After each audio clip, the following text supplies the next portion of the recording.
JB మిత్రులారా, తెలంగాణ రాష్ట్ర budget చూసినట్టయితే ఎస్సీ ఎస్టీ బీసీలకు ఏదో చిల్లర వేసినట్టుగా మనకు కనబడుతుంది. ఏదో విప్లవాత్మక మార్పులు కాంగ్రెస్ ప్రభుత్వం వస్తాయని ప్రజలు నమ్మిరు. ఎస్సీ ఎస్టీ బీసీలు అందరూ కలిసి అరే ఇక ఇప్పుడు ఇలా ఇక దొర ఎట్లా చేయడు, కనీసం కాంగ్రెస్ పార్టీని గెలిపిస్తే మనకు మంచి జరుగుతుంది, మన పిల్లలకు మంచి చదువులు వస్తాయి, మంచి ఉద్యోగాలు వస్తాయి, వైద్యం మంచిగా వస్తాయని అనుకుంటే ఇప్పుడు తెలంగాణ బడ్జెట్ చూసినట్టయితే ఏదో చిల్లర వేయలేదు అనకుండా ఏదో చిల్లర వేసినట్టుగా ఈ బడ్జెట్ కనబడుతుంది. అంటే ఎస్సీ ఎస్టీ బీసీలం 90% ఉన్నాం, కానీ మాకు కేటాయించిన విద్య ఆరోగ్యం మీద అంటే ఇప్పుడు భవనాలు ఏదో స్కూల్ భవనాలు కూలిపోతున్నాయి. వాస్తవంగా ఏంటంటే భవనాలు కూలిపోతున్నాయి. వైద్య రంగంలోకి ఏంటంటే మొత్తం పూర్తిగా అక్కడ సదుపాయాలు లేక పక్కకు రాస్తున్నారు. ఇది మందులు కానీ అక్కడ సరైన సదుపాయాలు లేక మా ఎస్సీ ఎస్టీ బీసీలు ఇబ్బందులు పడుతున్నారు. కానీ వీళ్ళకి మాత్రం యశ్వర్ హాస్పిటల్ అంటే పెద్ద పెద్ద హాస్పిటల్లో వీళ్ళు తీసుకోగలుగుతారు. కానీ మాకు మేము మా ప్రాణాలకు అంత విలువ లేదు, అంత బడ్జెట్లో అంత చీప్గా మమ్మల్ని చూస్తాం. ఇప్పుడు అదే స్కూలు కేవలం మా ఎస్సీ ఎస్టీ బీసీలో కావాల్సింది ఏంటిది? విద్య, వైద్యం, ఈ రెండింటికి పెద్దపీట వేయాలి కదా. మరి రేవంత్ రెడ్డి గారు ఏం చేసింది ఇప్పటివరకు? మీరే చెప్పండి. ఇలాంటి బడ్జెట్ను ఏ విధంగా అవుతుంది? ఒక్కసారి వైద్య రంగంలోకి హాస్పిటల్లోకి మీరు వస్తే మీకు వాళ్ళ ఏం ఉంటలేవు అనేది మీకు క్లియర్గా అర్థమవుతుంది. మీరు ఒకసారి ట్రీట్మెంట్లు యశోద హాస్పిటల్ లాంటి దగ్గర తీసుకోవచ్చు, గవర్నమెంట్ హాస్పిటల్లో. ఎందుకంటే మీరు నిర్వహిస్తున్న హాస్పిటల్లో మీరు ఎందుకు ట్రీట్మెంట్ తీసుకోరు?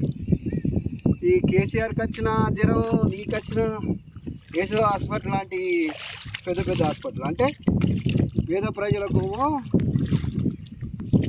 పీడిత వర్గాలకు, ఎస్సీ ఎస్టీ బీసీలకు నాణ్యత లేని గవర్నమెంట్ హాస్పిటల్ పెట్టి అంటే వాళ్ళని ఎటువంటి నాణ్యత లేకుండా చేసి మీరు మాత్రం పెద్ద పెద్ద హాస్పిటల్లో చూసుకుంటారు. మా ప్రాణాలకు అంత విలువ లేదన్నట్టే కదా. అదే ఒకవేళ మీరు కరెక్ట్గా వైద్య రంగాన్ని మీరు చూసుకున్నట్టయితే మీరు కూడా మంత్రులు, ముఖ్యమంత్రులు, ఎమ్మెల్యేలు, ప్రభుత్వ ఉద్యోగులు, పెద్ద పెద్ద ఉద్యోగులు మొత్తం గవర్నమెంట్ హాస్పిటలే చూసుకుంటారు కదా. మరి చూసుకుంటలేరంటే దాని అర్థమైంది, మీరు వైద్య రంగానికి పెద్దపీట అవి అట్లనే ఉంటే కార్పొరేట్ సంస్థలన్నీ మంచిగా కార్పొరేట్ వైద్య రంగం మొత్తం అభివృద్ధి చేసుకోవచ్చనే కదా. మీకు ఇంత కమిషన్లు అవి వస్తాయి, మా వర్గాలకు మాత్రం మేలు కదా. అది ఇప్పుడు రేవంత్ సర్కారు చేస్తున్న విషయం. మిత్రులారా, ఒక్కసారి మనం గమనించండి. మీరు ఈ భూమి లేని నిరుపేదలు ఎక్కడికి పోవాలి? భూమి లేని నిరుపేదలకు ఎందుకు భూమి ఇయ్యరు అంటే వాళ్ళు ఏం పాపం చేసారు? వాళ్ళకి ఎందుకు దళిత రుణమాఫీ ఉండదు? రుణమాఫీ 2 లక్షలు వాళ్ళ అకౌంట్లో వేయాలి.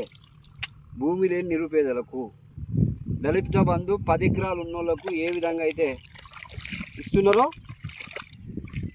అదే విధంగా 10 ఎకరాలు ఉన్న వాళ్ళకి ఎట్లయితే ఇస్తున్నారో అరెకరం ఉన్న వాళ్ళకు, ఎకరం ఉన్న వాళ్ళకు, 10 గుంటలు ఉన్నా పర్వాలేదు, భూమి లేకున్నా పర్వాలేదు, రైతు బంధు ఏ విధంగా అయితే 10 ఎకరాలు ఉన్న వాళ్ళకి ఇస్తున్నారో అదే విధంగా భూమి లేని నిరుపేదల కాంచెలి 10 ఎకరాలు ఉండని, 2 ఎకరాలు ఉండని, 3 ఎకరాలు ఉండని, ఎంత ఉన్నా కానీ 10 ఎకరాలలోకి ఎంత అయితే రైతు బంధు ఇస్తున్నారో అంతే ఇవ్వాలని మేము బహుజన సమాజ్ పార్టీగా డిమాండ్ చేస్తున్నాం. మిత్రులారా, బాగా ఆలోచించండి. ఈ దొరలు పరిపాలించి, పటేళ్ళు పరిపాలించిన మనకు శూన్యమే మిగులుతుంది. కానీ రాబోయే కాలంలో మనం ఖచ్చితంగా బహుజన రాజ్యం జెండా ఎగిరేద్దామని తెలియజేస్తూ జై భీమ్, జై భారత్.